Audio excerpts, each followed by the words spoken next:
The global fashion industry is massive, worth over $1 trillion, and its current state is not sustainable. From the amount of water used and polluted, to the use of toxic chemicals, clothing waste that ends up in the landfill, the poor treatment of garment workers, and the greenhouse gas emissions from production and shipping. To shift an industry of this size in a responsible direction is a huge undertaking and involves many stakeholders, from the brands and retailers to the people who buy clothes, from government officials to nonprofit groups. This short video will explain who is responsible for making fashion more sustainable and how you, as an individual, can take action.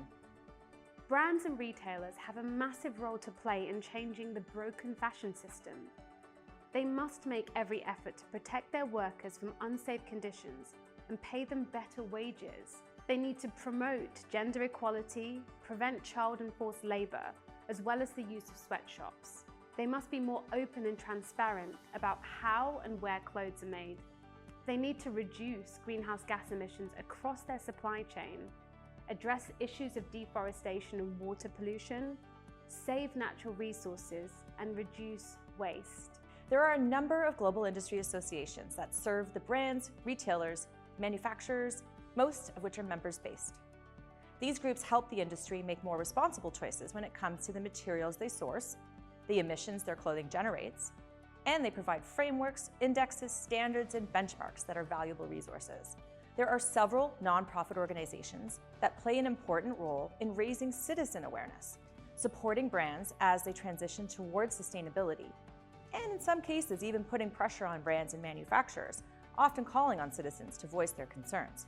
Some of these groups include Fashion Takes Action, RCGD Global, Fashion Revolution, Remake, the International Labour Organization, and the Fair Wear Foundation.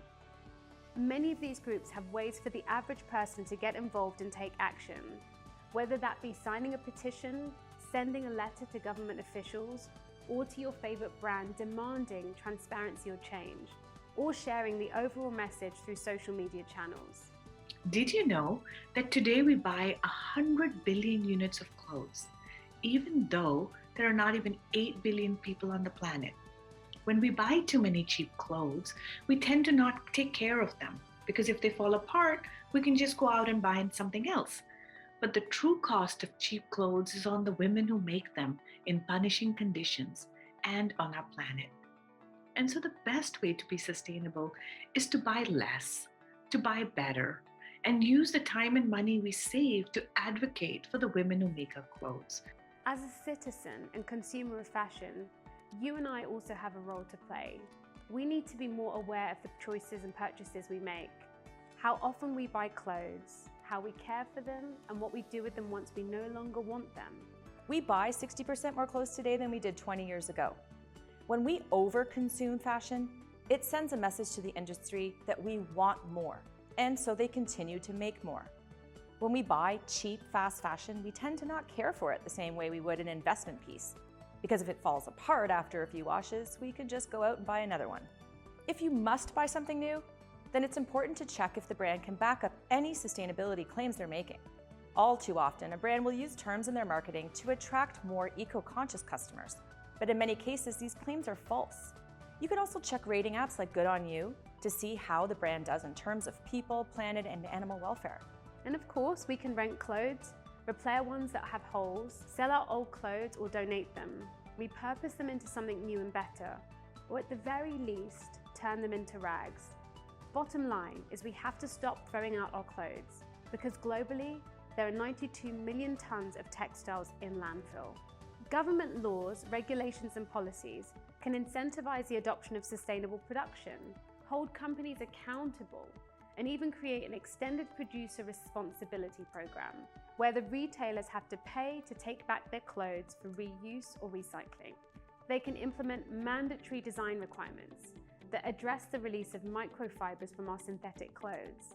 And they can subsidize high-quality clothing and penalize wasteful resource consumption.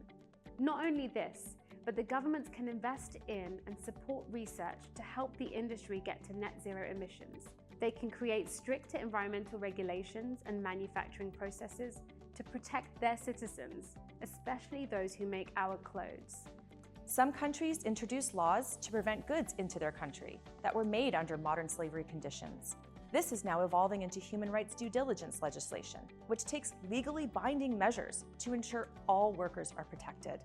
The Fabric Act was introduced to protect nearly 100,000 U.S. garment workers by improving working conditions, reforming the piece rate pay scale, and investing in domestic apparel production.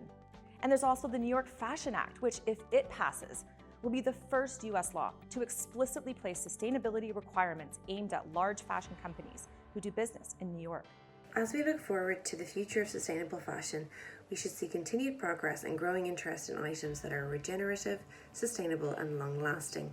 Technology and innovation are key for the future of the sustainable fashion industry, and eventually we need to phase out synthetic fibres while continuing to explore innovation to improve sourcing, regenerative technology, and textile-to-textile recycling. Pieces made from biodegradable and sustainable materials, eco-friendly packaging, and the use of dead stock will hopefully become the norm. As citizens, we need to place quality over quantity by consuming less and valuing utility, versatility, and durability. Circularity should remain at the forefront of product design, and circular models such as resale, repair, and renting should become more widely offered to customers. Ultimately, sustainable solutions for the fashion industry is a shared responsibility. Brands and retailers influence all areas of the supply chain, and manufacturers can collaborate on more coordinated efforts for more responsible production practices. As citizens, when we buy clothes, we need to think about people and planet, as well as taking better care of our garments and trying our best to keep them in use for as long as possible. And finally, governments must create an environment that is conducive to change, that enables all the stakeholders to accelerate their efforts.